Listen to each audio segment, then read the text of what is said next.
Hi, I'm Carl Azus. On last Thursday's show at CNN10.com, we reported on some of the reasons for a worsening crisis in Venezuela. Today on CNN 10, we're looking at some of the effects it's having on the South American nation. Countries around the world are taking sides on what's happening here. After a Venezuelan lawmaker named Juan Guaido declared himself to be the new temporary leader of his country, the U.S. said it would support him. A growing number of other countries like Argentina, Australia, Brazil, Britain, Canada, and Chile have done the same thing. Additional European leaders have said they'd also support Guaido if Venezuelan President Nicolas Maduro doesn't schedule free elections soon. But President Maduro said nobody gives Venezuela an ultimatum and that his country had held elections, which he says he won. He accuses the U.S. of setting up a coup to remove him from power. And China, Cuba, and Russia are among the countries who put their support behind Maduro. Yesterday, the United States announced new sanctions or penalties on the South American country to increase the pressure on its embattled leader. Some Venezuelans have rallied behind President Maduro, but many others have protested against him, and more demonstrations are scheduled this week. The people caught in the middle are suffering. Cross into Venezuela's unending disaster, the world's worst growing refugee crisis.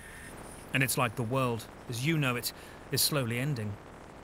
Oil once made them the richest in South America, but this is now the line for 3 days and nights to get a full tank. In the capital, there's a queue for everything, everywhere. Hunger breeds a special kind of anger.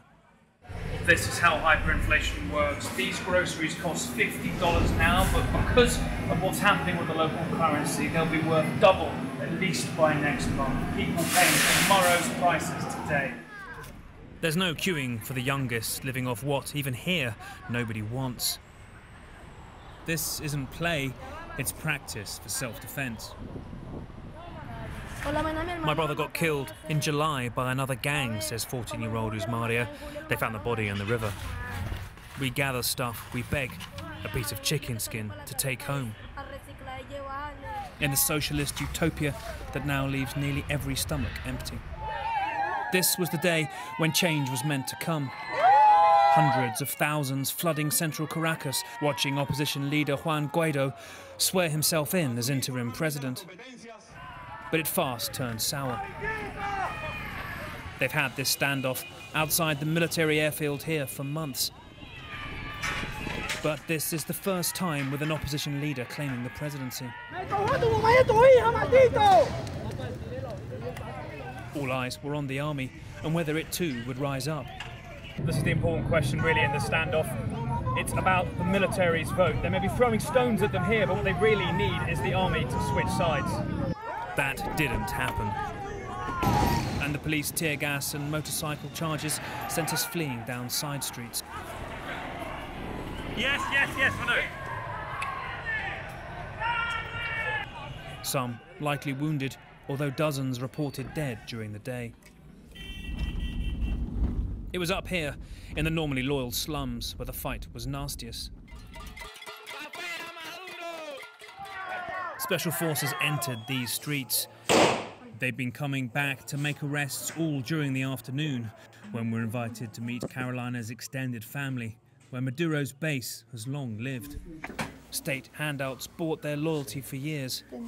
But now this is all she has to feed for this day. And they say now they too want Maduro gone. We can't hold it in anymore, one of her cousins says. We're being crushed. We're beggars now, always begging. This isn't political, it's survival. People are killing each other for a kilo of rice, for water. And as Washington says Maduro isn't president, but Moscow insists he is, everyone else walks zombie-like, further and closer towards starvation. Nick Payton-Walsh, CNN, Caracas. 10-second trivia. Which of these international events is held every 5 years? World Expo, Winter Olympics, World Mining Congress, or World Cup?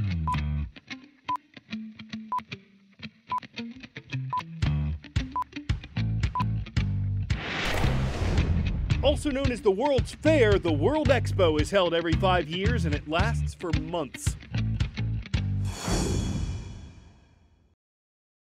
It's a massive event. It's a chance for the country that hosts it to attract attention and investment. And it's a chance for exhibitors from around the world to show off what they've created. The typewriter, telephone, and television broadcast, the Statue of Liberty and the Ferris wheel, the X-ray machine and the ice cream cone, all of them exhibited at World Expos. That's why Dubai in the United Arab Emirates has great expectations for Expo 2020. A giant construction site in the middle of the desert. An ambitious project taking shape. 2 years from now, this location is set to become one of Dubai's greatest endeavors so far, the World Expo 2020. This is the biggest I will be doing in my life. Ahmed Al-Khatib drives us around this massive site. He's keen to show off every corner of it. Right now we have 23,000 workers working on site. We have about 45 tower cranes. Also, we have moved around 5 million cubic meters of sand. Dubai is building its expo from scratch. Everything from pipelines to pavilions, streets to a metro station. And at around 5 square kilometers in size, it's a huge feat with a lot at stake. It is a big challenge because we have a fixed deadline for us to finish our construction, all of it by October 2019. This is 1 year before the event starts. Everybody is working towards one single goal, is how to make this project as successful as possible. Putting on a successful expo is a top priority for Dubai. It'll be the first held in the Middle East, Africa, and South Asia region, expected to attract 25 million visitors, with around 180 countries set to participate. It's hoped the event will be a big boost for the economy. Redirecting Dubai's economy, not an easy task, and it may take more than just a 6-month event to make it happen. With the project of this scale, usually the focus is on getting all the work done before the event begins. But in this case, officials suggest they've given an equal amount of attention and resources to what happens after the expo finishes in April 2021. The wonderful thing about building the city that it's going to live on after Expo. So it's not done on a temporary basis. So it's something that you will see in the future. Marjan Faradouni is looking forward to the Expo and equally to what comes after. We know what's going to happen the moment the doors close after the Expo, and you know, that was as a result of the direction and the vision of our leadership and the instruction that we were given to really think very carefully about every single investment that we're making in the city. The plan is called District 2020, a ready-built community, business, and tech hub. The Expo site is set to be transformed. In its place, more than 65,000 square meters of residential space, education facilities, and parkland, as well as 140,000 square meters for commercial development. German industrial giant Siemens has already agreed to build a new logistics hub here. We hope that we attract people from the UAE, but also from around the world, to make this a successful innovation district in the future. The Expo theme is Connecting Minds, Creating the Future. With District 2020 on the horizon, it may just practice what it preaches. John Defterius, CNN, Dubai.